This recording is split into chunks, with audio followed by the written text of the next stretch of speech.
We're sorry. The portfolio website you are trying to reach is not in service at this time. We expect it to be back in service in May 2024. In the meantime, please accept this substitute page. Thank you. We're sorry. The portfolio website you are trying to reach is not in service at this time. We expect it to be back in service in May 2024. In the meantime, please accept this substitute page. Thank you. At the tone, Pacific Standard Time will be time to party and 30 seconds. Who cares what time it is? Time really isn't that important anyway. Welcome to Portfolio Subpage Substitute. I'm your virtual guide, Michael T. McLoughlin. This video discusses Michael T. McLoughlin's mission statement, leadership style, and leadership culture. I begin with the statements themselves, then provide background to them about how they came about. Because Michael T. McLoughlin is a solo consultant, most aspects of his leadership must be adapted to the styles and cultures of the external clients he serves. But this does not affect his mission, which is a strictly internal factor. Mission Statement. Michael T. McLoughlin endeavors to treat clients, colleagues, and others per the highest standards of ethics, professionalism, and respect he knows, in order to provide them the highest quality of service he can. Leadership Statement. Servio per servire, non merere. I serve to serve, not to deserve. Organizational, cultural leadership. Michael T. McLoughlin uses an interdependent cultural perspective to readily adjust his servant leader style to his client's modus operandi. Organizational Culture Leadership Statement. Michael T. McLoughlin works interdependently with client teams and leadership to create professional and community legal education programs that meet or exceed the quality demanded by pertinent academic and accreditation standards. Dependent leadership cultures operate with the premise that company leaders only are responsible for leadership. The rest depend upon the leaders to tell them what to do. The premise of independent leadership cultures is that leadership arises out of the individual expertise and action, often stated as employees using their own initiative. Interdependent leadership cultures operate collectively, with all contributions valued to benefit the organization. The motto of the Three Musketeers, all for one and one for all, is a classic expression of interdependent culture. As a solo consultant, an interdependent cultural model arises almost automatically when working with a client or organization, even if the organization itself has a dependent or independent culture, because the consultant is an outsider to the organization.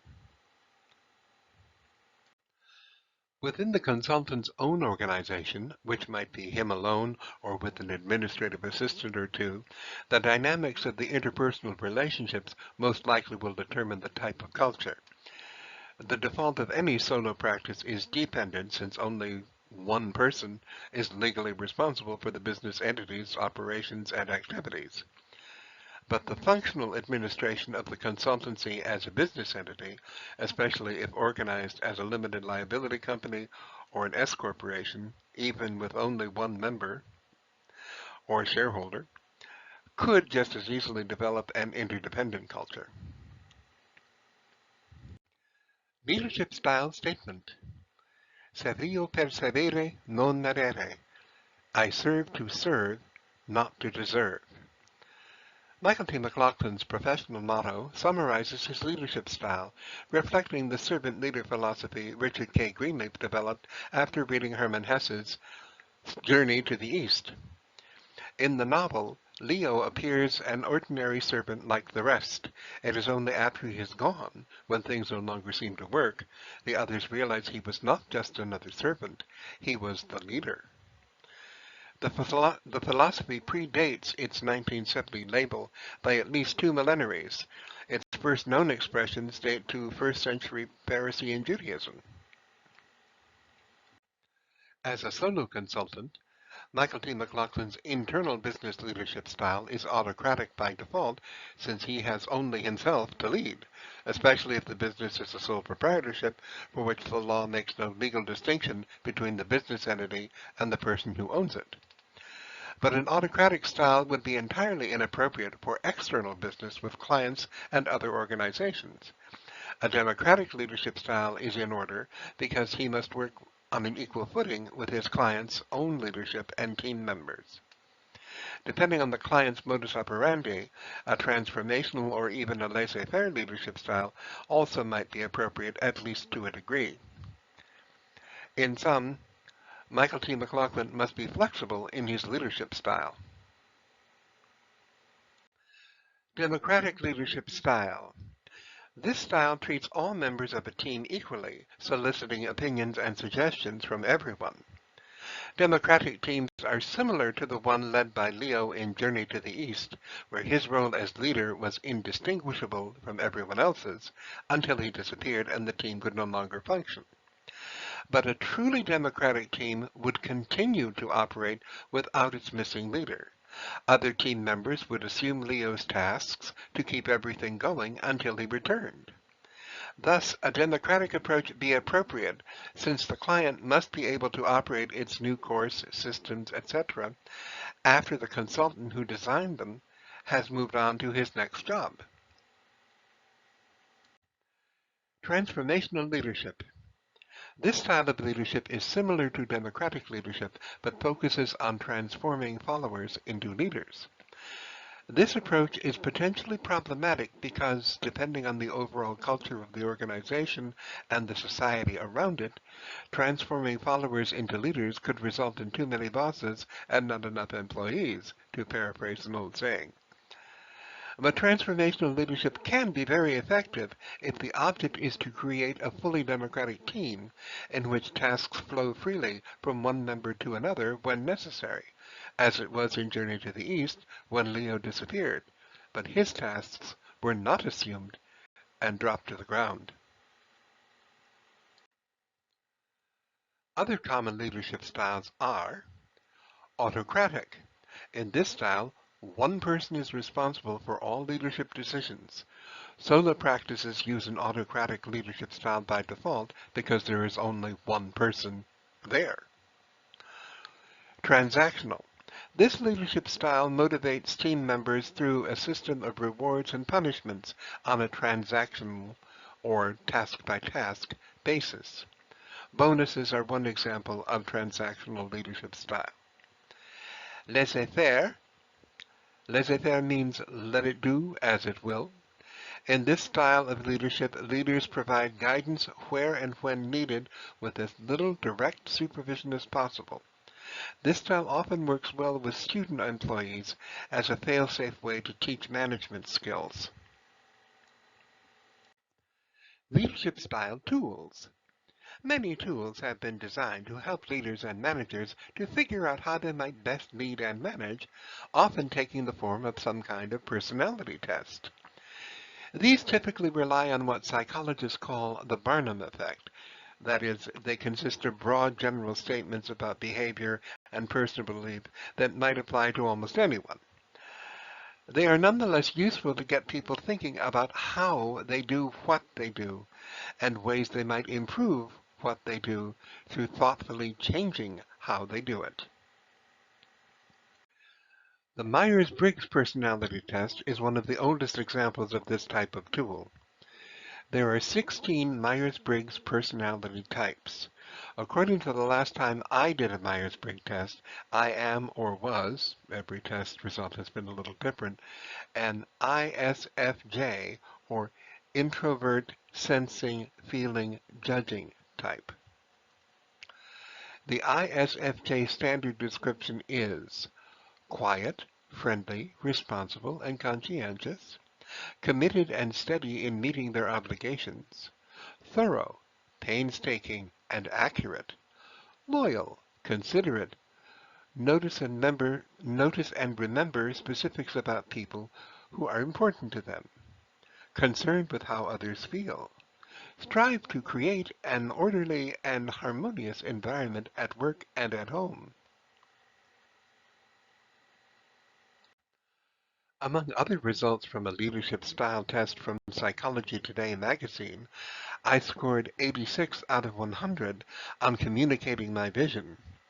But I was more impressed I scored only 8 for micromanagement. I dislike micromanagement intensely, so was pleased to be so bad at it. Many leaders and managers and consultants on management and leadership also find non-traditional tools to be beneficial, especially for organizations that are themselves less traditional or non-Western in their focus. Classic non-traditional tools include astrology charts based on the Greek zodiac, Gemini, Leo, and so on, or on Chinese, Indian, or other non-Western traditions. Many people looking for non-discursive tools look at tarot cards. There is nothing magical about them, although their images contain mystic symbols, mostly from Christianity and Judaism. They were invented for the card game called tarot in French, which is still played today, and all modern card games use the modern forms of the Tarocchi Minor Arcana cards, the suits of cups, wands, swords, and pentacles, now called hearts, clubs, spades, and diamonds. What can be magical is how one uses the combination of card spread, or layout, and the meanings associated with specific cards as tools to consider a question or problem in a non-traditional, non-discursive way. A significator is a card a querent, the person with a question, chooses to represent him or herself, not knowing the card's meaning in advance. I chose the Ace of Cups when I had my first reading.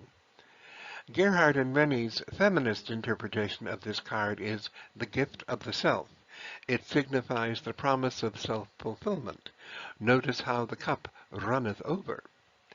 The traditional meaning of the card is fulfillment, fullness, abundance, happiness, contentment, productivity, inspiration, creativity, a very good card.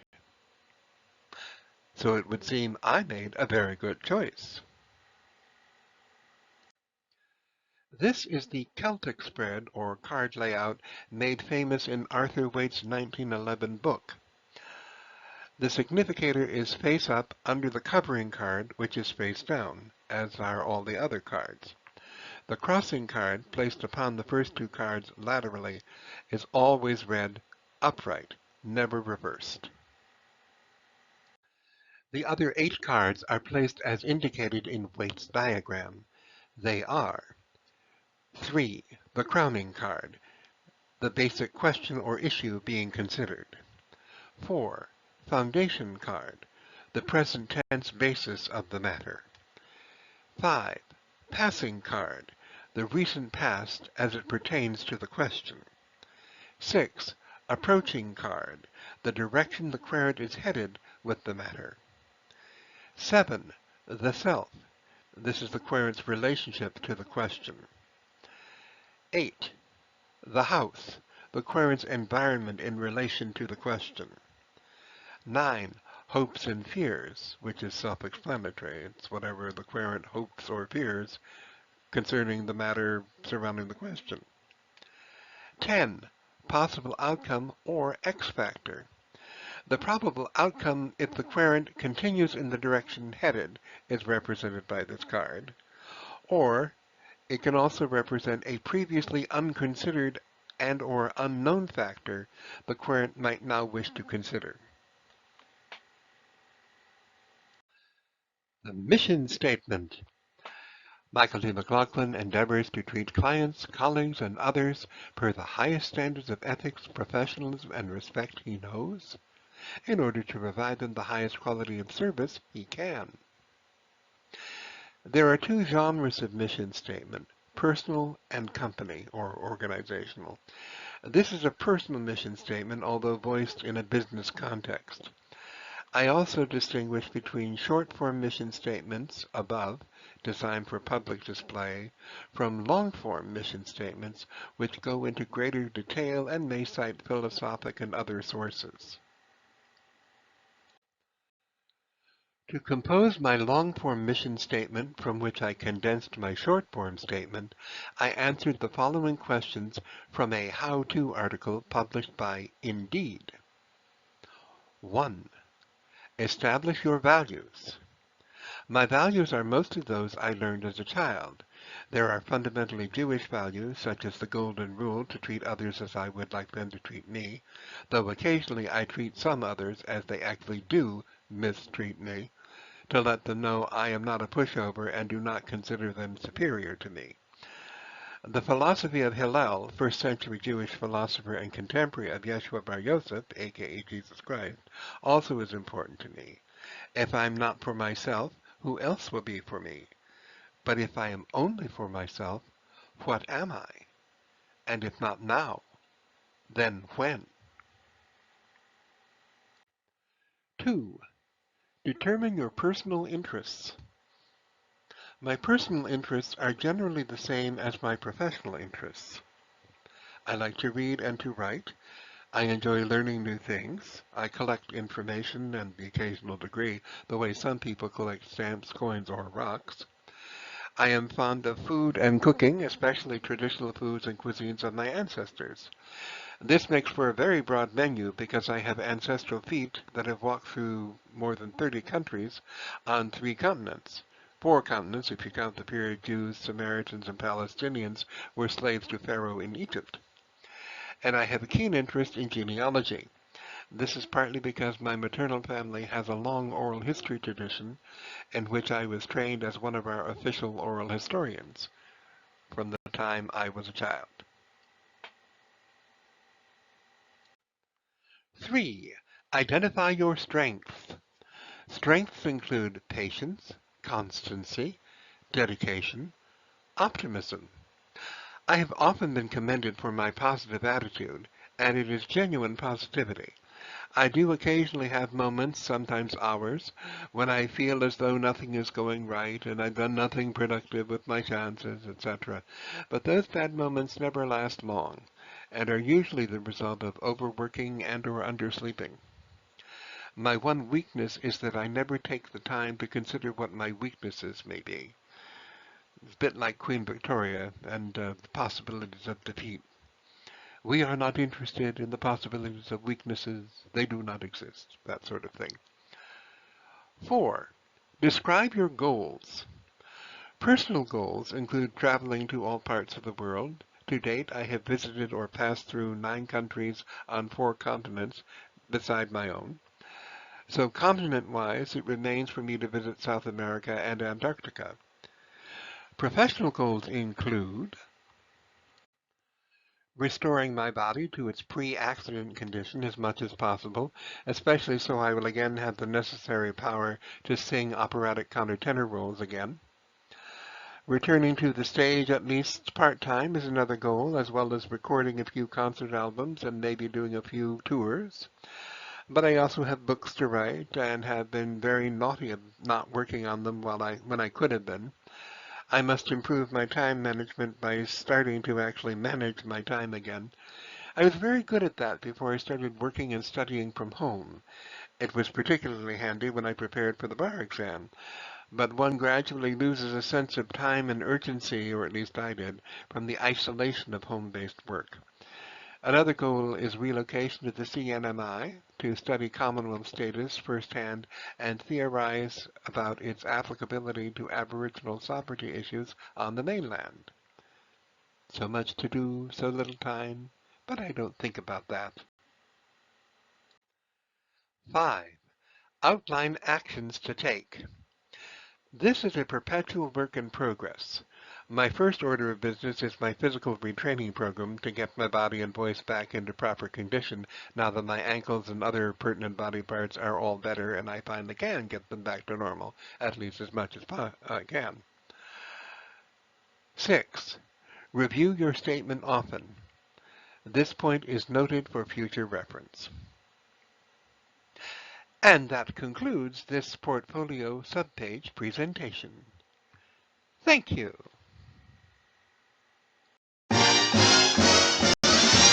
Alligator is a swinging navigator in the swamp. He's the greatest percolator when he really starts